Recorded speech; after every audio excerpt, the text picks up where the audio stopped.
ओम श्री गणेशाय नमः। नमस्कार मित्रों, ज्योतिष विषय के अंतर्गत हम लोग आज ग्रहण के ऊपर एक सामान्य परिचर्चा करेंगे। ज्योतिष विषय का बहुत ही महत्वपूर्ण विषय है ग्रहण, परंतु इसमें ज्योतिषीय बातों पर आज चर्चा का विषय नहीं है। जो चर्चा का विषय है वह है सामान्य प्रभाव जो कि ग्रहण के समय समझे जाते हैं। इस पर एक बहुत बड़ा डिबेट प्रारंभ हो जाता है कि भाई इसका कोई प्रभाव पड़ता है या इसका कोई प्रभाव नहीं पड़ता है। तरह तरह के लोग तरह तरह की बात करते हैं। वैज्ञानिक लोग अपने वैज्ञानिक दृष्टिकोण की बात करते हैं और जो लोग परंपरावादी हैं वह अपनी परंपराओं के अनुरूप अपनी बात को कहते हैं।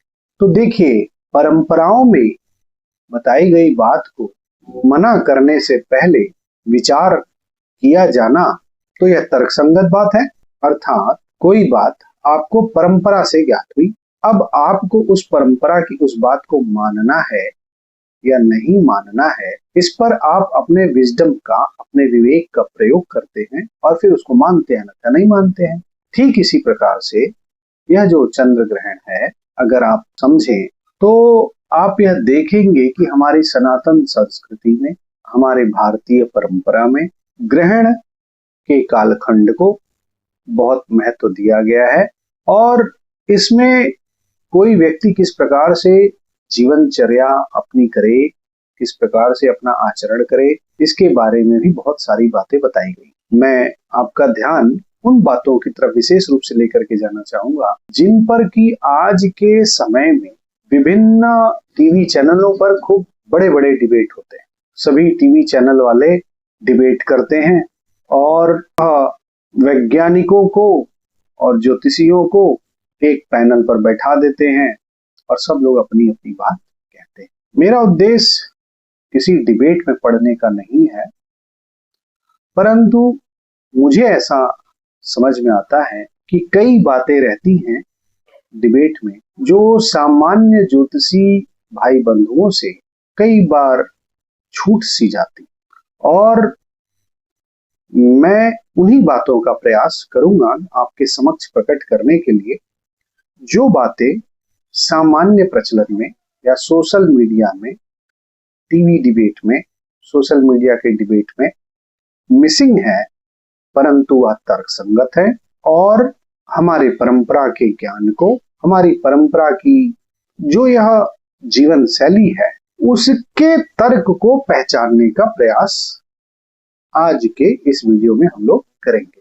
तो देखिए, आपसे एक प्रश्न पूछूं कि दुनिया की ऐसी कौन सी सिविलाइजेशन है, दुनिया की ऐसी कौन सी सिविलाइजेशन है जिसने सूर्य ग्रहण और चंद्र ग्रहण जैसी यह खगोलीय घटना को अपनी गणना में प्राप्त कर लिया?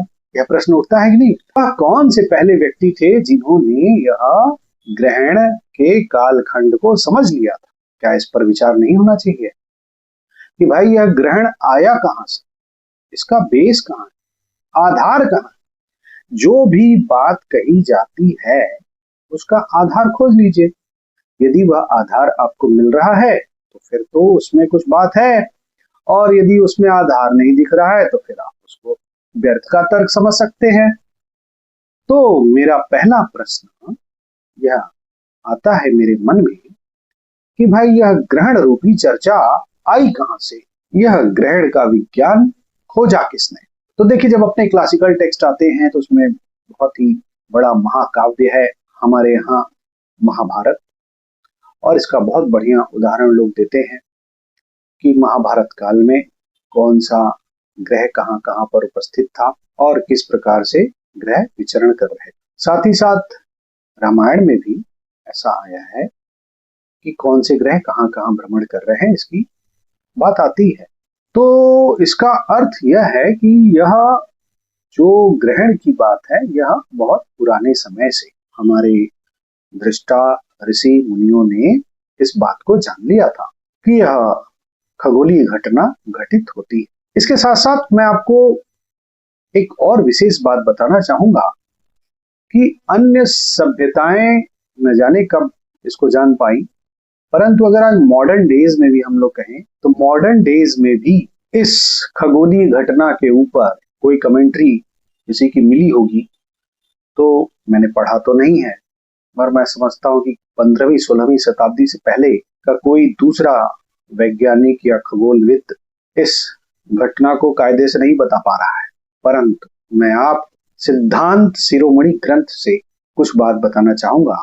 सिद्धांत शिरोमणि ग्रंथ बहुत गहरा ग्रंथ है और जब हम लोग मास्टर्स की डिग्री ज्योतिष विषय में प्राप्त कर रहे थे, पढ़ रहे थे, तो इस विषय को हम लोगों ने सिद्धांत शिरोमणि ग्रंथ को बहुत अच्छे से उस समय पढ़ा था और हमें याद है जो हम आज अपनी मेमोरी के आधार पर बता रहे हैं, क्योंकि हमने पढ़ा था 2004-5 में, आज हो गई 2026, तो करीब 22-23 साल हो गया और बहुत दूसरे कामों में भी उलझे रहे हम लोग। तो अपनी मेमोरी, अपनी स्मृति के आधार पर ही मैं आपसे कहना चाह रहा हूँ कि सिद्धांत शिरोमणि के जो ग्रंथकार हैं वह हैं आचार्य भास्कराचार्य जी।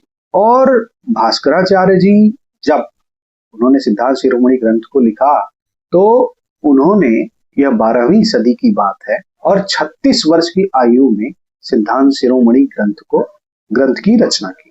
जरा विचार करिए कि 36 वर्ष की आयु में कोई इतना बड़ा ग्रंथ का निर्माण कैसे कर देगा, क्योंकि वह अपने गुरु के प्रति, और गुरु कौन है? वह उनके पिता है।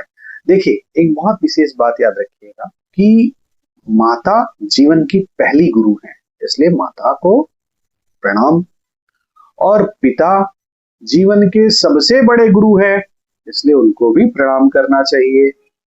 तो हमारे गुरु भास्कराचार्य जी हैं, उन्होंने 12वीं सदी में सिद्धांत शिरोमणि नामक जब ग्रंथ लिखा 36 वर्ष की आयु में, तो उन्होंने पूरा डेडिकेट किया अपने पिता के लिए और पिता को ही अपना गुरु कह रहे हैं। इसका अर्थ क्या है? इसका अर्थ यह है कि यह परंपरा का ज्ञान है और उसमें जो भी कैलकुलेशन दी गई है वह सब परंपरा से आ रही है। और जब परंपरा से आ रही है तो वह क्या कहते हैं? वह कहते हैं, देखिए मैं अपनी मेमोरी से बता रहा हूँ, वो कहते हैं कि वो ये जो चंद्रमा है वह भू-भा में चला जाता है। भू-भा, भू का अर्थ है पृथ्वी और भा का अर्थ है छाया। तो जब चंद्र ग्रहण लग रहा है तो चंद्रमा पृथ्वी की छाया के भीतर से जा रहा है। तो भास्कराचार्य जी ने यह बताया कि चंद्रमा पृथ्वी की छाया से गुजरता है और उसका पूरा कैलकुलेशन है। वह कैलकुलेशन भी हम लोगों ने पढ़ा है, उसका गहरे डिटेल में जाने की आवश्यकता नहीं है, यह तो सामान्य परिचर्चा की बात चल रही है यहाँ पर। तो मैं आपको यह बताना चाहता हूँ कि यह जो पृथ्वी की छाया के अंदर से जब चंद्रमा गया तो चंद्रमा दिखा नहीं, उसी को ग्रहण कह रहे हैं। इस बात को 12वीं सदी में हमारे यहाँ के ऋषि मुनि वैज्ञानिक लिख रहे हैं, डॉक्यूमेंट में डाल रहे हैं, उसको खोज नहीं रहे हैं, कमेंट्री कर रहे हैं, उसको लिख रहे हैं। विचार समझने की है कि 36 वर्ष की आयु में कोई युवा व्यक्ति कैसे इतना बड़ा ग्रंथ लिखेगा। वह तब लिखेगा जब कि उसके पास उतना ज्ञान परंपरा से प्राप्त होगा। यह समझने की बात है।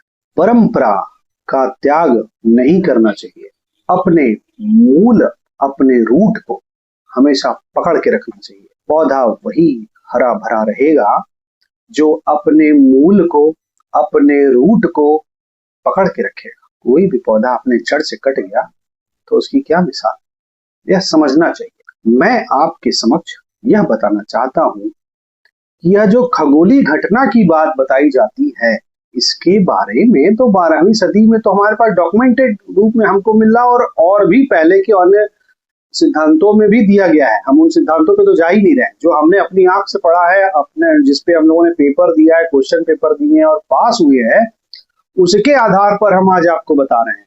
ठीक, इसके अतिरिक्त मैं आपको कहना चाहता हूं, इसका अर्थ क्या है कि जो यह कह दिया जाता है कि ज्योतिषी लोग तो भ्रम फैलाते हैं और ये बताते हैं कि कोई राक्षस आके खा जाता है चंद्रमा को, राहु नाम का राक्षस खा जाता है। तो निश्चित तौर पर राहु की भी गणना है सिद्धांत में, और राहु से ही हम उस भूभाग को कैलकुलेट कर पाते हैं। वो उसका पूरा कैलकुलेशन है, वो छोड़ दीजिए। आप यह देखिए, यह ज्ञान तो 12वीं सदी में हमको डॉक्यूमेंटेड फॉर्म में मिल रहा है। सिद्धांत शिरोमणि ग्रंथ को आप पढ़ सकते हैं, परंतु जरा इस पर विचार करिए कि जो हमें डॉक्यूमेंट के फॉर्म में मिल रहा है वह हमारी परंपरा में जब मिल रहा है तो फिर उस समय के लोग वैज्ञानिकता के प्रभाव में आकर के अपनी दिनचर्या बदल दिए होते, मगर लोगों ने तो नहीं बदला। यह जो दिनचर्या बदलने की बात आई है, जो बदली है, जो शिफ्ट हुआ है, एक सोसाइटी में शिफ्ट हुआ है, हमारी आंखों के देखते देखते हुआ है।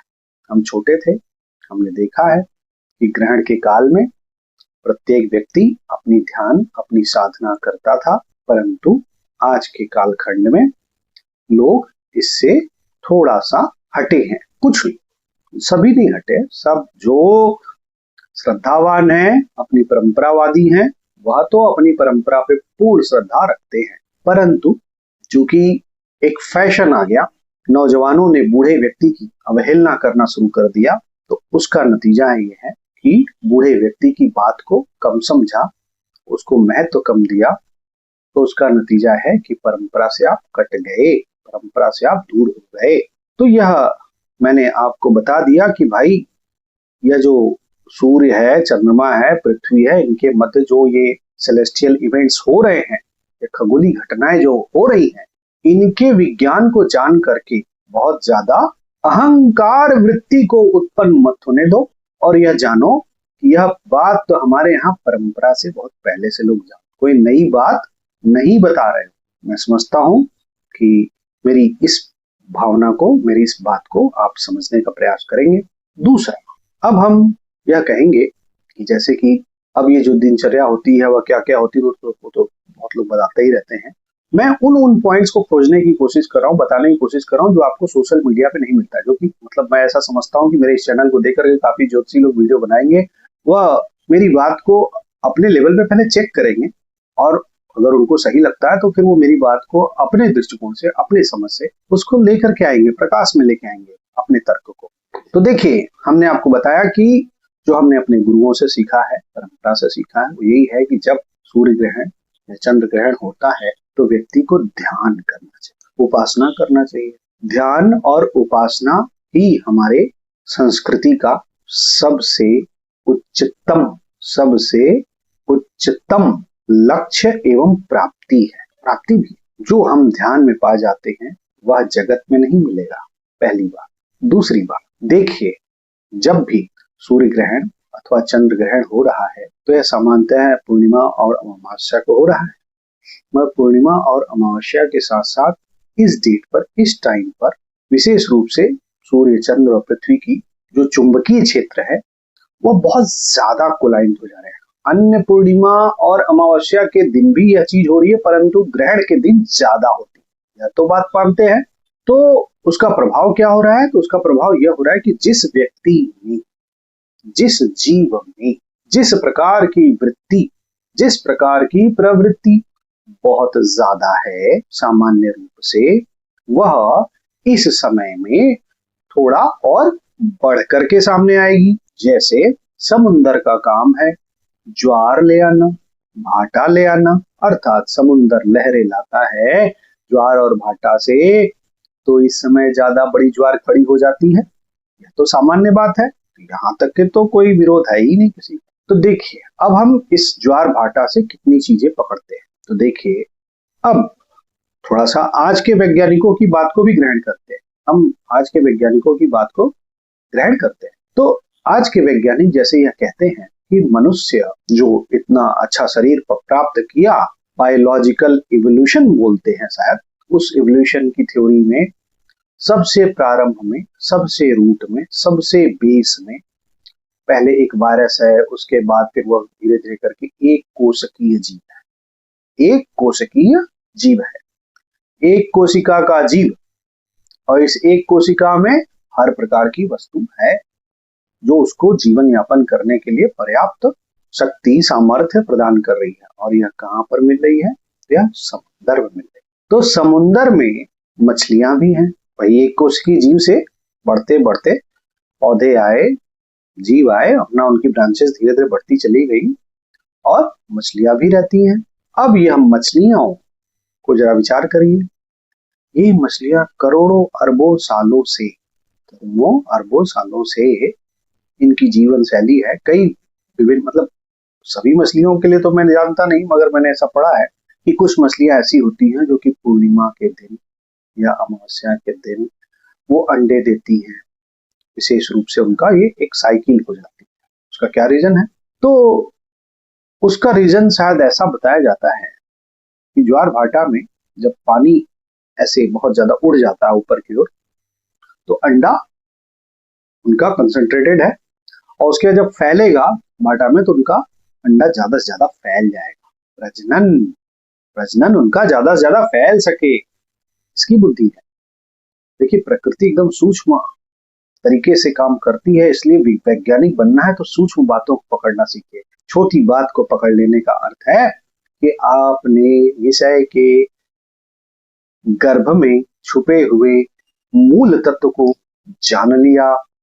तो मैं आपको बताना चाहता हूं कि यह करोड़ों साल की हैबिट आगे के मछली के आगे जो भी जीव आए, क्या उनमें नहीं जाएगा? एक दूसरा, पौधों को देखिए। कई वनस्पतियां ऐसी होती जो अमावस्या या पूर्णिमा की साइकिल को देख करके ही उनमें फूल और परागण की प्रक्रिया होती है। कई वनस्पतियां मौसम के हिसाब से अपना जीवन चक्र चलाती हैं, तो सबका अलग अलग महत्व है। परंतु ऐसी वनस्पतियां हैं ना जो पूर्णिमा और अमावस्या से भी अपना संबंध रखती हैं। अब जरा विचार करिए, इसका अर्थ क्या हो गया कि जीव और वनस्पति दोनों पूर्णिमा और अमावस्या से तो प्रभावित हो रहे हैं, इनकी जीवन शैली प्रभावित हो रही है। यह जो जीव का जीवन शैली पूर्णिमा और अमावस्या से प्रभावित हो रही है, इस पर थोड़ा और ध्यान देंगे तो आप यह पाएंगे, यह जो कृषि है, हम लोग क्या कहते हैं, हमारे भारतीय जीवन शैली में हम लोग समस्त जगत को भगवान से भरा हुआ मान लेते हैं, समझते हैं, मानते नहीं है, समझते हैं। एक गुरुजी हैं, वह तो कहते हैं कि इस जगत में ब्रह्म ठसाठस भरा हुआ है। तो होता ये है कि हम सूर्य को भगवान शिव के रूप में देखते हैं और चंद्रमा को माता पार्वती के रूप में देखते हैं, और इन्हीं माता पार्वती को हम माँ अन्नपूर्णा भी कहते हैं। यही माँ अन्नपूर्णा है। तो माँ अन्नपूर्णा को चंद्रमा से जब हम जोड़ते हैं तो हम समझते हैं कि यह जो चंद्रमा है, इसमें कर्षण करने की शक्ति है, खींच लेने की शक्ति है।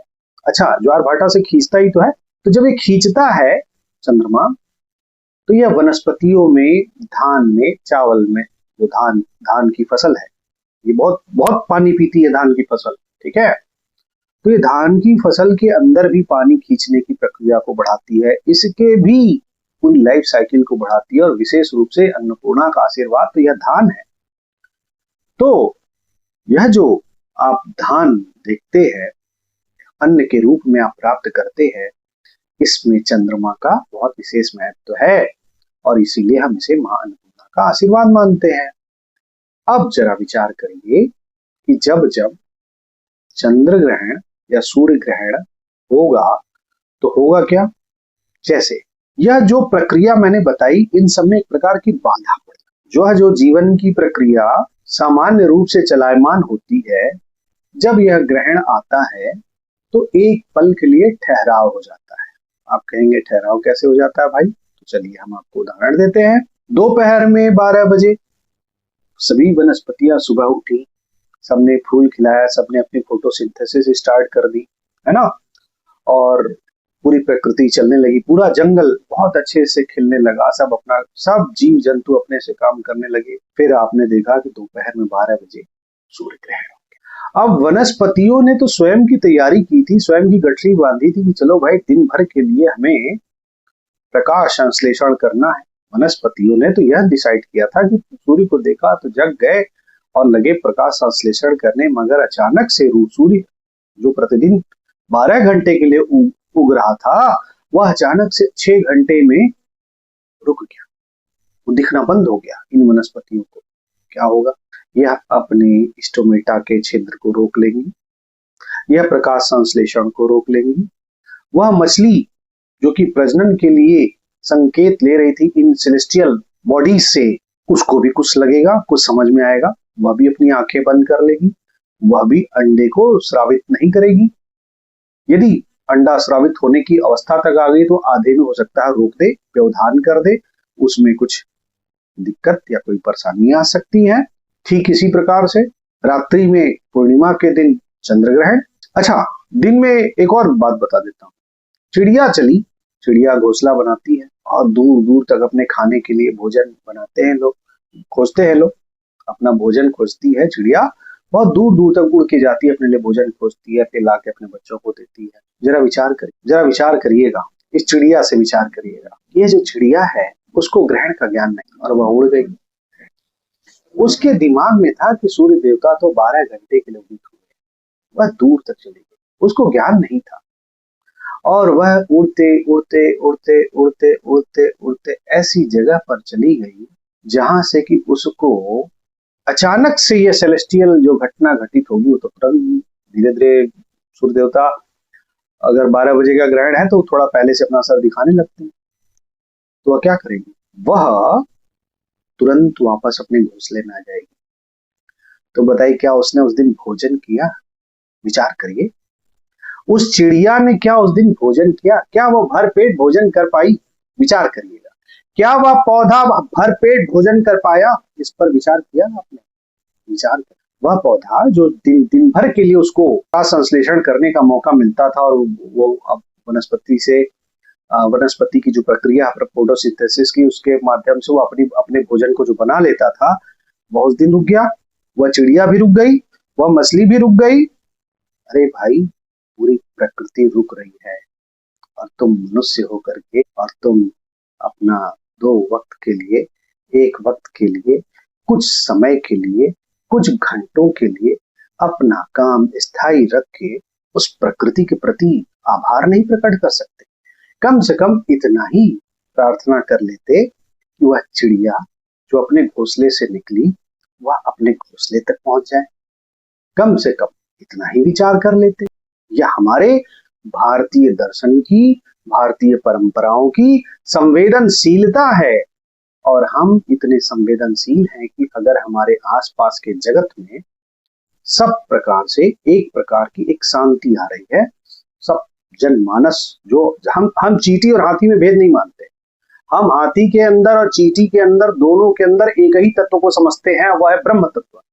और जब हम दोनों के अंदर एक ही तत्व को समझते हैं, जिसे आप कॉन्शियसनेस, आप तो अंग्रेजी वाले हैं तो कॉन्शियसनेस जो कह देते हैं, तो वह जो कॉन्शियसनेस है वह उस चींटी में और हाथी में एक प्रकार की है, एक प्रकार की। और जैसे कि एक बैटरी के अंदर बिजली दौड़ती है और एक बहुत बड़े पावर हाउस के अंदर बिजली दौड़ती है, तो बिजली तो एक ही है ना, ठीक है, आप उसे एसी कहो, डीसी कहो, जो कह लो, है ना।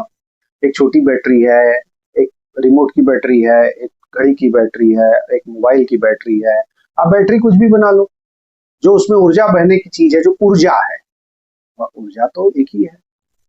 वैसे ही चाहे चींटी कहो चाहे हाथी कहो, सबके जीवन में जब यह पूर्णिमा और अमावस्या के दिन ग्रहण आ जाता है, जब तक ग्रहण नहीं आ रहा तब तक प्रकृति सामान्य चल रही है, तब हम जीवन शैली अलग ढंग से जीते हैं। परंतु जब ग्रहण हो जाता है तो हम ध्यान में बैठ करके और अपने अंदर की सात्विक वृत्तियों को, उस समय हम अपने अंदर की सात्विक वृत्तियों को बल देते हैं अपनी इच्छा शक्ति से और अपने अंदर सात्विकता का संचार करते हुए स्वयं की उन्नति, स्वयं के कल्याण और जगत कल्याण और प्रकृति के साथ लयबद्ध जीवन जीने का प्रयास करते हैं। तो क्या गलत करते हैं अगर हमने इस भावना के साथ कि भाई यह जो ग्रहण का काल है, इस कालखंड में जो घर के बगल में पेड़ लगा है, इस पे जो चिड़िया जीवन जी रही है, उसके भी जीवन को हमने समझा और यदि वह पौधा, समझिएगा, वह पौधा जो कि हमें अन्न दे रहा था, वह धान का पौधा था, तुमने खेतों में लगा रखा है, तुम तो बहुत मजे से जाते हो, काट लेते हो, तुम तो उसे जीव भी नहीं मानते। हम समझते हैं कि उस पौधे में जीवन है और उसके पास स्पर्श की इंद्री भी है। स्पर्श की इंद्री पौधों में है, शोध का विषय है, करिए शोध। परंतु हम उस पौधे को भी जीव के रूप में देखते हैं। जीव का मतलब उसमें भी कुछ शक्ति है, यह समझना है कि वह पौधे में भी कुछ शक्ति तो है जो आपका भरण पोषण कर रहा है। तो जब यह वनस्पतियां एक दिन के लिए आधे में उनका उपवास आ गया, 2 घंटे 2.5 घंटे के लिए उनका उपवास हो गया, उनका प्रकाश संश्लेषण नहीं हुआ, वह भूखी रह गई, तो हम जो कि बंदर से आए हैं, सो कॉल्ड, जैसे कि वैज्ञानिक लोग कह रहे हैं, तो हम उनकी बात को मान लेते हैं। जहां हमें उनकी बात लगती है हम उनकी बात को मानेंगे, मगर हम सत्य को पकड़ना चाहेंगे, हम सत्यनिष्ठ रहेंगे, तो हम आपको ये कहेंगे कि जो यह बंदर है बैठा हुआ था डाल पर, और सुबह सुबह जैसे सूर्य देवता को देखा हो तो पहले ही निकल लेते हैं, अपना गया भोजन वोजन करके आया, और वो लोग भी, उन लोग की पूरी टोली चलती है जंगल में। तो टोली जो है, जब सूर्य देवता ग्रहण की वजह से दिखना बंद हो जाते हैं, तो वह बंदर भी डाली पे बैठ जाता है, वह बंदर भी डाली पर बैठ जाता है। परंतु हम मनुष्य अपने अहंकार में, अपने ज्ञान के अहंकार में इतने डूबे हुए हैं कि हम इस प्रकृति का दोहन करने में इतने व्यस्त हैं कि हम इसको लगातार मात्र अपने जीडीपी को बढ़ाने के लिए लगे हुए। अरे भाई, ग्लोबल हैप्पीनेस इंडेक्स स्टार्ट करो, इस जीडीपी का त्याग करो। यह जीडीपी प्रकृति का दोहन करते करते इस प्रकृति के नाश की ओर लेके जा रही है। और ग्लोबल हैप्पीनेस इंडेक्स में विश्वास करो, कुछ इस प्रकार का इंडेक्स बनाओ, यह बताओ कि दुनिया में, समस्त जगत में वह कौन सा व्यक्ति है जो सबसे ज्यादा सुखी है।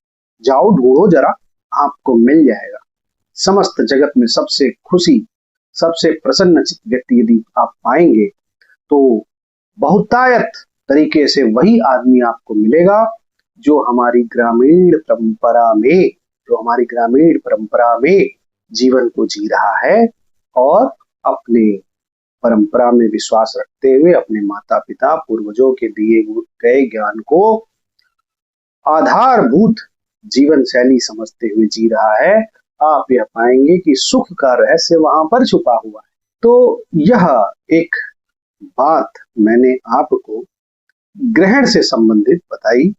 इस ग्रहण के विषय पर और भी बहुत कुछ बोला जा सकता है, परंतु मैंने आज आपकी दृष्टि को इस दिशा में, जो कि दर्शन और आध्यात्म की तरफ लेकर के जाने वाली दृष्टि है, उस दिशा में आपका ध्यान खींचने की कोशिश किया। और मैं वैज्ञानिक दृष्टिकोण का पूर्ण रूपेण पक्षधर हूं, परंतु वैज्ञानिक दृष्टिकोण के नाम पर जब आप अपनी परंपराओं का त्याग करना शुरू करते हैं, तो मैं कहूंगा भाई, एक बार के लिए गहरा शोध करो। अपनी परंपरा के त्याग के पहले जरा विचार करो कि भाई यह चीज क्यों उत्पन्न हुई थी, किस अवस्था में उत्पन्न हुई थी। जब यह चीजें उत्पन्न हुई थी तो उस समय के लोगों का थॉट प्रोसेस क्या था, कम से कम एक बार ऐसा चिंतन तो करें। यह बात विशेष है, और इस प्रार्थना के साथ कि आप सब अपने जीवन शैली में, जो भी आपकी परंपरा में आपके माता पिता के द्वारा सिखाया गया है, बताया गया है, आप सब उन सब बातों के पीछे एक बार फिर से गहरा तर्क करेंगे, अन्वेषण करेंगे, और जो बातें आज के कालखंड में स्थापित सत्य है उसको तो मैं समझता हूं आप मान ही लेंगे। इसके साथ साथ यह भी विचार करें कि जो चीज पहले के समय में थी आज नहीं है, तो उसको छोड़ने से पहले यह विचार कर लीजिए कि हो सकता है कल को फिर से वह चीज आ जाए। इसलिए मात्र सूर्य ग्रहण और चंद्र ग्रहण के समय भगवान का ध्यान कर लेने से आपका कुछ ज्यादा बिगड़ने वाला नहीं है, बनने ही वाला है, ऐसा समझें। और ऐसी सद्भावना के साथ मैं आपसे यह कहना चाहूंगा कि माँ अन्नपूर्णा आप सबके जीवन में कल्याण करे, और कृषि का ज्योतिष से कितना गहरा संबंध है, इस क्षेत्र में अनुसंधान करें, इस क्षेत्र में अनुसंधान करें। तो एक अनुसंधान का विषय देते हुए आज मैं आपके समक्ष इस वीडियो को संपन्न कर रहा हूं। आगे मैं और गहरी चर्चा के साथ आपके समक्ष उपस्थित होने का प्रयास करूंगा। आपने मेरे वीडियो को देखा, आपका बहुत बहुत धन्यवाद। नमस्कार।